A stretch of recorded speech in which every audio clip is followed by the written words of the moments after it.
القديمه كما قلت خرجت في 2002. دونك كان لازم علينا نخرجوا سلسله جديده لمواجهه التحدي ديال التزوير. وقد تم اعتماد تقنية جد متطورة في طباعة وإنتاج هذه السلسلة من الأوراق النقدية.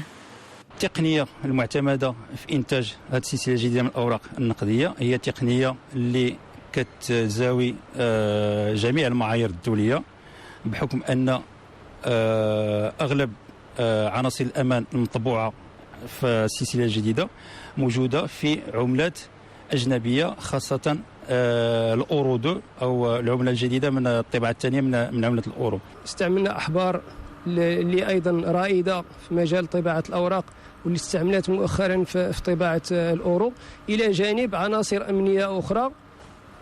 كنا احنا الأولين وحنا الرائدين في الاستعمال ديالها.